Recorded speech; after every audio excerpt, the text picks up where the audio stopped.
بسم اللہ الرحمن الرحیم اللہم صلی علی سیدنا مولانا محمد بارک وسلم صلاۃ و سلام علیک یا رسول اللہ صلی اللہ تعالی علیہ وآلہ وسلم۔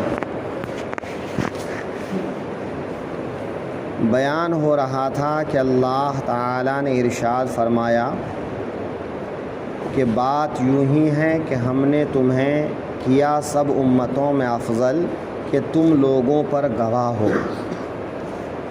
دنیا میں گواہ کیسے ہیں اس پر کل گفتگو ہو چکی تھی۔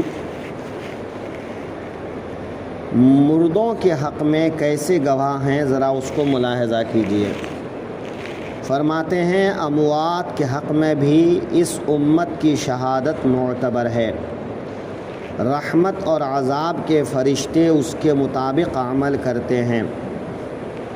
صحیح کی حدیث میں ہے کہ سید عالم صلی اللہ علیہ وسلم کے سامنے ایک جنازہ گزرا، صحابہ نے اس کی تعریف کی، حضور نے فرمایا واجب ہوئی۔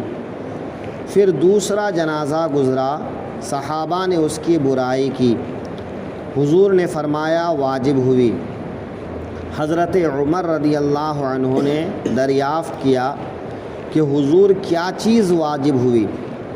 فرمایا پہلے جنازے کی تم نے تعریف کی، اس کے لیے جنت واجب ہوئی۔ دوسرے کی تم نے برائی بیان کی، اس کے لیے دوزخ واجب ہوئی۔ تم زمین میں اللہ کے شہداء یعنی گواہ ہو۔ پھر حضور نے یہ آیت تلاوت فرمائی۔ اس حدیث پاک سے معلوم یہ ہوا کہ انسان ہمارے بارے میں کیا سوچتے ہیں، کیا بولتے ہیں، اس سے بھی فرق پڑتا ہے، کیونکہ لوگ کسی کو اچھے نام کے ساتھ تبھی یاد کرتے ہیں جب اس کا عمل اچھا ہوتا ہے، کردار اچھا ہوتا ہے، طور طریقہ اچھا ہوتا ہے۔ اگر انسان کا کردار اچھا نہ ہو تو پھر اس کا نام برائی سے لیتا ہے۔ تو یہ لوگوں کی زبان سے کسی کی تعریف یا کسی کی برائی نکلنا، یہ بھی ایک دلیل ہے، گواہی ہے کہ یہ انسان اچھا ہے۔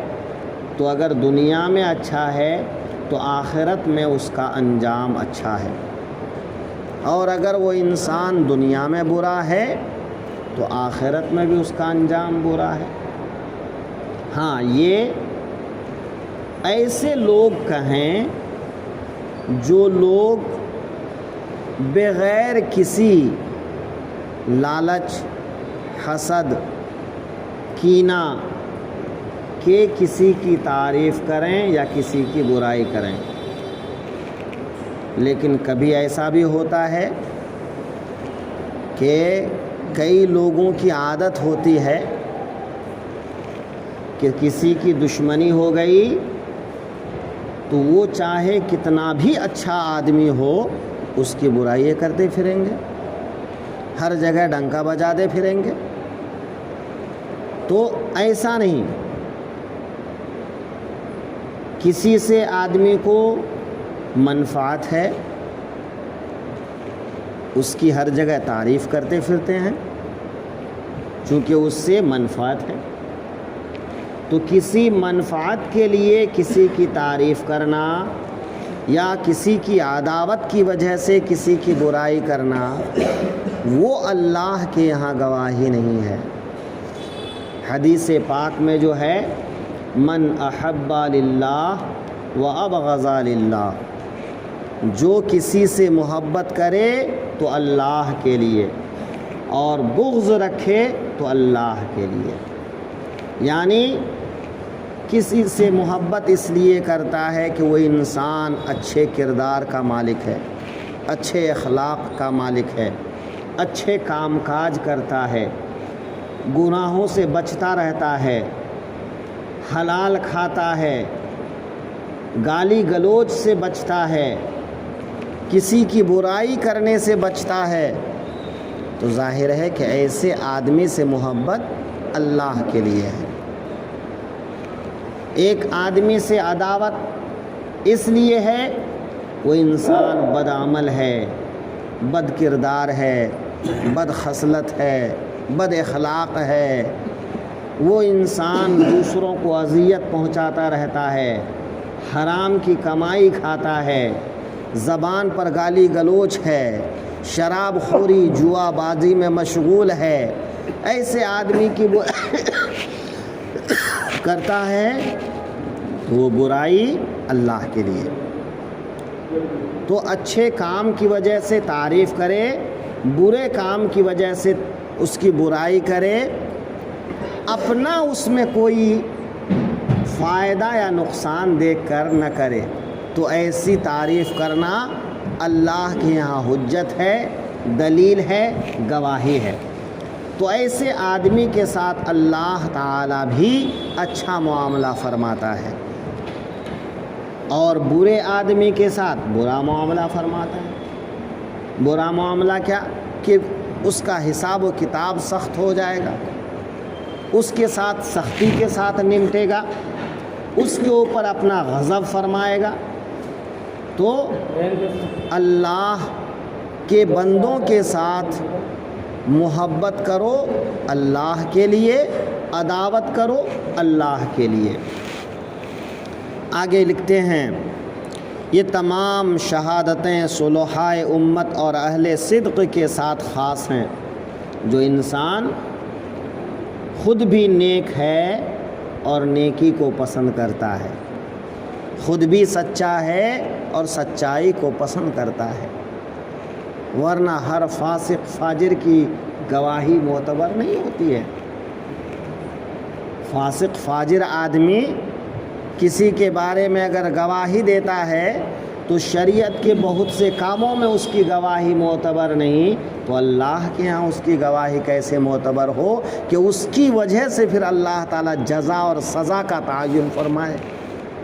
لہٰذا یہ جو گواہی کی بات ہو رہی ہے وہ نیک لوگوں کی گواہی، صالح لوگوں کی گواہی، سچے لوگوں کی گواہی، اچھے لوگوں کی گواہی، اور ان کے معتبر ہونے کے لیے زبان کی نگہداشت شرط ہے۔ آدمی اپنی زبان سے سچ بولے، حلال کھائے۔ حضرت سعد بن ابی وقاص رضی اللہ عنہ حضور کی بارگاہ میں عرض کرتے ہیں، یا رسول اللہ صلی اللہ علیہ وسلم،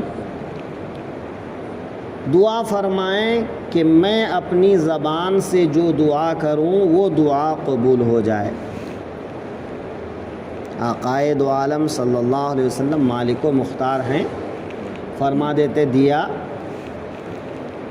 تو قبولیت کی سند مل جاتی، لیکن آقائے دو عالم نے نصیحت فرمایا، اے سعد سچ بولو، حلال کھاؤ۔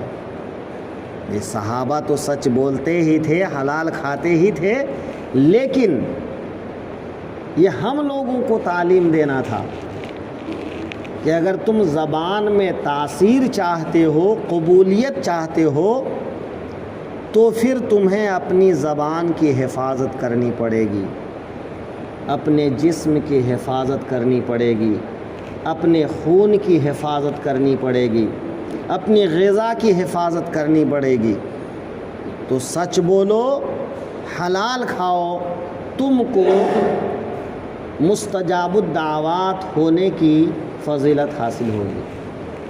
پھر حضرت سعد بن ابی وقاص رضی اللہ عنہ ایسے مستجاب الدعوات ہوئے کہ وہ جو فرما دیتے وہ ہو جاتا، وہ جو فرما دیتے وہ ہو جاتا۔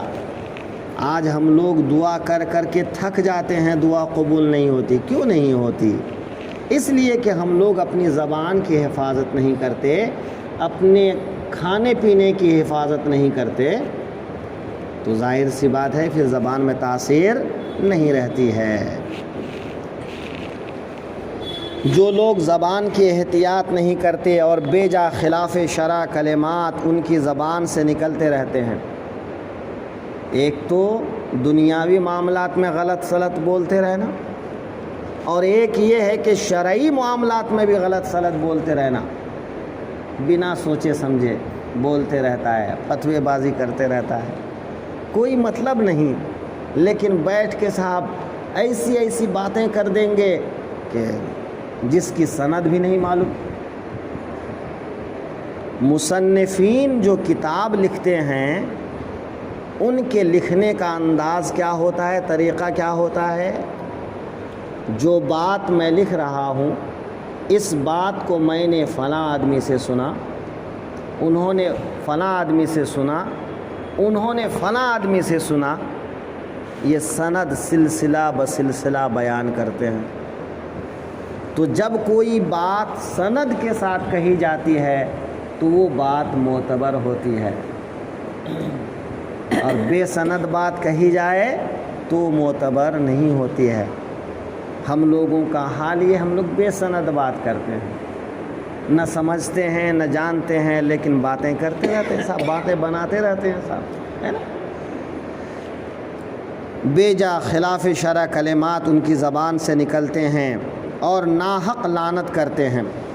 صحاح کی حدیث میں ہے کہ روز قیامت نہ وہ شافع ہوں گے نہ شاہد۔ قیامت کے دن مومنین کو شفاعت کا حق ملے گا، مومنین کو شفاعت کا حق ملے گا کہ وہ صرف اکیلا جنتی نہیں، وہ جسے چاہے جنت میں لے کے جائے۔ مومن کو یہ درجہ حاصل ہوگا کہ وہ جس کے بارے میں رب کی بارگاہ میں سفارش کر دیں اللہ اس کی سفارش منظور کر لے۔ لیکن یہ کب ہوگا؟ جب آدمی صالح ہوگا، نیک ہوگا، پرہیزگار ہوگا۔ مسلمان ہونا بڑا آسان ہے، لیکن مسلمان بن کے جینا بڑا مشکل ہے۔ بے باپ ماں مسلمان ہیں، پیدا ہو گئے، نام مسلمانوں کا رکھ دیا، لیکن مسلمان بن کے رہنا، مسلمان بن کے جینا کہ اپنے آپ سے کبھی کوئی ایسا کام نہ ہو جو اسلام میں نہ ہو، یہ بڑا مشکل کام ہے۔ اور جو آدمی یہ کر لے جاتا ہے وہ ہے مومن، وہ اللہ کے یہاں گواہی دے گا، وہ اللہ کے یہاں شفاعت کرے گا، اس کی شفاعت قبول کی جائے گی۔ اس لیے صرف یہی نہیں کہ کسی کے ڈر سے کوئی گناہ نہ کرو، خراب کام نہ کرو، اللہ کی محبت میں گناہ نہ کرو، اللہ کی محبت میں خراب کام نہ کرو، تو نیکی کرو اللہ کی محبت میں، گناہ چھوڑو اللہ کی محبت میں۔ اپنے جسم کی حفاظت کرو، اپنی سوچ کی حفاظت کرو، اپنی زبان کی حفاظت کرو، اپنے خیالات کی حفاظت کرو۔ یہ کوئی بتانے کی چیز نہیں ہے، یہ انسان کی فطرت میں ہے۔ جب انسان فطرت سے بغاوت کرتا ہے تو وہ انسان گناہ میں مبتلا ہوتا ہے، ورنہ انسان کی فطرت ہے کہ وہ گناہ نہیں کرے۔ انسان کی فطرت میں اچھائی ہے، پاکیزگی ہے، طہارت ہے، نیکی ہے۔ فطرت کو اسلام کے طریقے پر ڈھالنے کی ضرورت ہے۔ جب آپ اپنی فطرت کو اسلام کے طریقے پر ڈھال دیتے ہیں، اسلام کی مرضی پر اپنی زندگی گزارنا شروع کر دیتے ہیں تو گناہ دور ہوتے چلے جاتے ہیں، پھر آپ کو اس طرف توجہ ہی نہیں جاتا۔ آقائے دو عالم صلی اللہ علیہ وسلم نے جو تعلیم ارشاد فرمائے ان تعلیمات پر عمل کر کے دیکھیں آپ، پھر آپ کو ضرورت ہی نہیں پڑے گی گناہ کرنے کی۔ بھئی جہاں اللہ کے حبیب نے صبر کا حکم دیا وہاں صبر کرو، جہاں شکر کا حکم دیا وہاں شکر کرو، جہاں جس کام کا حکم دیا وہاں وہ کام کرتے رہو، پھر دیکھیے آپ کو گناہ کرنا ہی نہیں پڑے گا۔ تو انسان گناہ بھول چوک میں نہیں، وہ اپنی خواہشات کے لیے کرتا ہے، اپنی نفسانیت کے لیے کرتا ہے، اس لیے کہ وہ اسلام سے پوری طرح واقف نہیں ہوتا ہے۔ تو مومن بندہ بن کر رہنا بڑا مشکل کام ہے۔ روز قیامت نہ وہ شافع ہوں گے نہ شاہد۔ اس امت کی ایک شہادت یہ بھی ہے کہ آخرت میں جب تمام اولین و آخرین جمع ہوں گے اور کفار سے فرمایا جائے گا کیا تمہارے پاس میری طرف سے ڈرانے والا، احکام پہنچانے والا نہیں آیا؟ تو انکار کریں گے اور کہیں گے کوئی نہیں آیا۔ حضرات انبیاء کرام سے دریافت فرمایا جائے گا، وہ عرض کریں گے یہ جھوٹے ہیں، ہم نے انہیں تبلیغ کی۔ اس پر ان سے اقامتاً للحجت دلیل طلب کی جائے گی۔ وہ عرض کریں گے کہ امت محمدیہ ہماری شاہد ہیں۔ یہ امت پیغمبروں کی شہادت دے گی کہ ان حضرات نے تبلیغ فرمائی۔ اس پر گزشتہ امتوں کے کفار کہیں گے انہیں کیا معلوم، یہ ہم سے بعد پیدا ہوئے تھے۔ دریافت فرما جائے گا تم کیسے جانتے ہو؟ یہ عرض کریں گے یا رب تو نے ہماری طرف اپنے رسول محمد مصطفیٰ صلی اللہ علیہ وسلم کو بھیجا، قرآن پاک نازل فرمایا، ان کے ذریعے سے ہم قطعی و یقینی طور پر جانتے ہیں کہ حضرات انبیاء نے فرض تبلیغ علی وجہ الکمال ادا کیا۔ پھر سید انبیاء صلی اللہ علیہ وسلم سے آپ کی امت کی نسبت دریافت فرمایا جائے گا، حضور ان کی تصدیق فرمائیں گے۔ جو فطرت کے برے ہوتے ہیں وہ ہمیشہ حجت کرتے ہیں۔ کفار کی فطرت میں، ان کی خصلت اور عادت میں یہ حجت کرنا ہے۔ ان کو آپ دلیل سے سمجھانا چاہو نہیں سمجھیں گے، وہ ہمیشہ ہر بات میں حجت کرتے رہیں گے۔ تو دنیا میں تو حجت کرتے کرتے وہ کبھی ایمان نہیں لائے، لیکن جب خدا کے سامنے اللہ تعالیٰ پوچھے گا کہ میں نے 1,24,000 کم و بیش انبیاء بھیجے، ان انبیاء نے تم کو میری طرف بلایا، اس کے باوجود تم کفر میں کیوں مصروف رہے، کفر میں کیوں مبتلا رہے؟ یہ کیا کہیں گے؟ نہیں، ہمارے پاس کوئی آیا ہی نہیں، کسی نے ہم کو بتایا ہی نہیں۔ اگر ہم کو بتایا ہوتا تو ہم تجھ پر ایمان لے آتے، تیرا کہاں مان لیتے، تیری راہ میں زندگی گزارتے۔ دنیا میں تو جھوٹ بولتا رہا، اللہ کے یہاں بھی جھوٹ بولے گا۔ اب انبیاء کرام سے پوچھا جائے گا آپ لوگ بتائیں کیا آپ لوگوں نے تبلیغ نہیں کی؟ بھئی انبیاء کرام نے تو تبلیغ کی ہے، سچے ہیں وہ کہیں گے پروردگار ہم نے تو تبلیغ کیا تھا، یہ ہماری بات نہیں مانتے تھے۔ حضرت نوح علیہ السلام 950 سال تبلیغ کرتے رہے، اللہ کی طرف بلاتے رہے، ایمان لائے کتنے؟ کل 80 لوگ۔ بتائیے 950 سال کی تبلیغ کے بعد یہ نتیجہ، اب ایسے لوگ کیا کہیں گے؟ انکار کریں گے، ہمارے پاس کوئی آیا ہی نہیں۔ تو قاعدہ ہے، قانون ہے کہ کسی بات کو صحیح اور غلط کہنے سے پہلے گواہ مانگی جائے۔ البینۃ علی المدعی والیمین علی من انکر، یہ حدیث پاک میں ہے کہ جو کسی بات کا دعویٰ کرتا ہے اس پر گواہی پیش کرنا، اور جو انکار کرتا ہے اس پر قسم ہے کہ مدعی اگر گواہ نہ پیش کر سکے تو منکر پر قسم اٹھانا ہے، وہ قسم اٹھا کر کہے کہ ہاں ایسا ہے۔ تو انبیاء کرام دعویٰ کر رہے تھے کہ انہوں نے تبلیغ کیا، اللہ کا پیغام پہنچایا، تو انبیاء کرام سے پوچھا جائے گا گواہ لے آئیے، کون ہیں آپ کی گواہی دینے والے، کون آپ کی بات کو بتائیں گے کہ ہاں یہ انہوں نے صحیح کیا تھا، تبلیغ کیا تھا؟ تو انبیاء کرام فرمائیں گے پروردگار تیرے محبوب کی امت، تیرے محبوب کی امت میں جو نیک لوگ ہیں وہ ہمارے گواہ ہیں، وہ ہمارے گواہ ہیں۔ بتائیے یہ درجہ کتنا بڑا درجہ ہے، کہ انبیاء کرام کا انکار جب کفار کرنے لگیں گے تو انبیاء کرام بطور گواہ اس امت کو پیش کریں گے. یہ بہت بڑا درجہ ہے. مولا میرے گواہ، یہ تیرے محبوب کے چاہنے والے کلمہ پڑھنے والے لوگ ہیں. پھر پوچھا جائے گا کیا آپ لوگ گواہی دیتے ہیں کہ انبیاء نے تبلیغ کی؟ گواہی دیں گے، ہاں ہم گواہی دیتے ہیں. تو کفار کہاں چپ رہنے والے تھے؟ جو اللہ کی بارگاہ میں حجت کرتے ہیں وہ چپ کہاں رہنے والے تھے؟ خاموش کہاں رہنے والے تھے؟ کہا اچھا آئے گواہی دینے والے، ہم تو پہلے آ کے چلے گئے تھے، تم تو بعد میں آئے، تم نے تو دیکھا ہی نہیں ہم کو، ہمارے زمانے میں تھے ہی نہیں. گواہ کا طریقہ یہی ہے نا کہ جس واقعہ کو اپنی نظروں سے دیکھو اس پر گواہی دے سکتے ہو، باقی گواہی نہیں دے سکتے.